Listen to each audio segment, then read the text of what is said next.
Hello friends, and welcome to another Bluebird Art Studios video. My name is Miss Emma, and today we'll be using watercolor to create a Monet painting. For this project, you're going to need a selection of watercolors, brushes, crayons, and a watercolor paper. Let's get started. So the first thing that we're going to do is sketch out our bridge and our water lilies with some crayons. For the bridge, you just create as evenly as you can a curved line that goes across your paper about in the middle of it. Start off drawing lightly and then make your lines harder whenever you're more sure of where your line's going to go. This is going to be the base of our bridge. Now I'm going to create two lines going the exact same direction and curving in the same way above the line that we've made. These two lines are going to be the handrails or railing of the bridge. I'm making sure that the bottom line is a little bit darker so that it looks shadowed. We'll also create some vertical lines going through the bridge. I'll do one in the middle and a few more on either side. Now I'm also going to go over my lines with a white crayon to make sure that the watercolor won't go through any of the lines we've drawn. Then we can start making some water lilies along the bottom of our paper. I'm drawing in some lightly curved lines, and these will be the bases of the water lilies. We can also add some stems coming up from the water. Try to make your lines curved and organic. This will make the leaves and flowers look more natural. I'll even add some lighter lines in the distance here, making sure they get smaller as I go further up my paper. Then, switching to a lighter green, I'll color in these lily pads just a little bit more.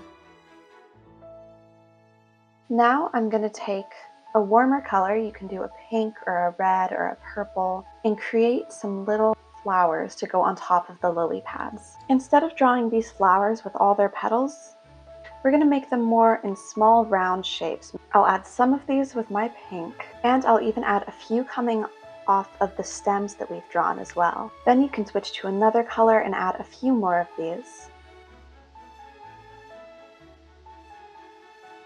After you finish this, we're going to move on to our watercolor. Now for our watercolor, I'm going to start by using my large brush and doing our water, sponge method to make sure there's enough water on our brush without having it dripping, and start wetting the page.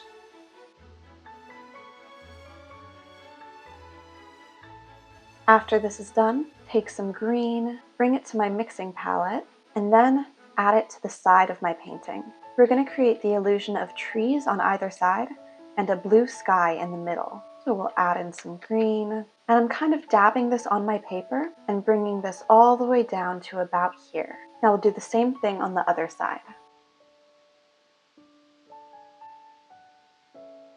Now I'm going to rinse off my brush, dab it on my sponge, and then bring some blue to my mixing palette.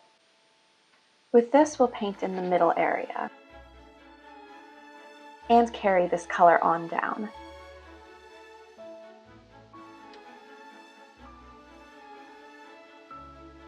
Now we'll just cover any white that we have on the bottom of our paper with this. Okay, now that we have a base, we're going to wash off our brush and then switch to our medium brush.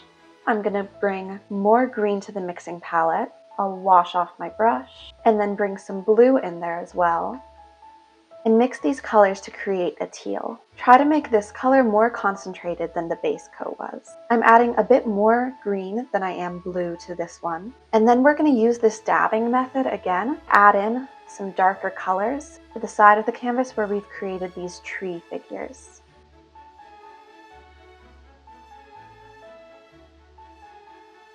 As I said, you can dab for this part. You can also create some lines. Have fun with your brush strokes. Now do the same thing on the other side of your canvas.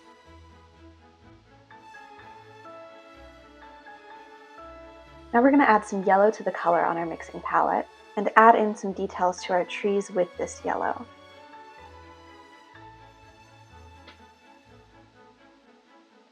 Now I'm going to rinse off my brush and make sure it's still a bit wet and blend these down into the bottom of our paper.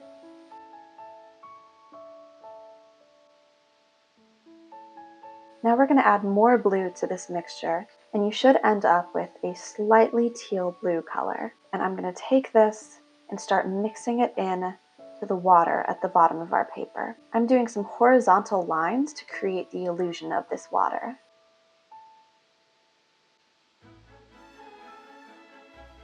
If your paper's dried, especially in the middle where it's supposed to be more blended, we can just clean off our brush, make sure we have some water on it, and then blend this back in, just like this. We'll keep doing these horizontal lines.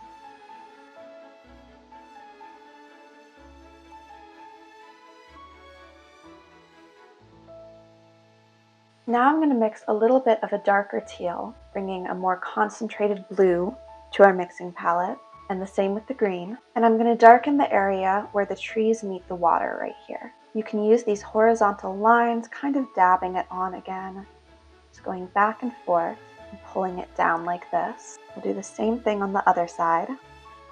This will make it so that the focus of the painting goes to the middle. Now we'll just blend this up.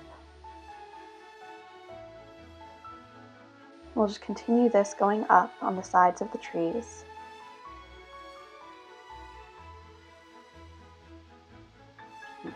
And then you can use a wet brush to go over any harsh lines that you have to blend them in. After you're done with this step, we've finished our painting. Thanks for watching, creative friends. Don't forget to like and subscribe.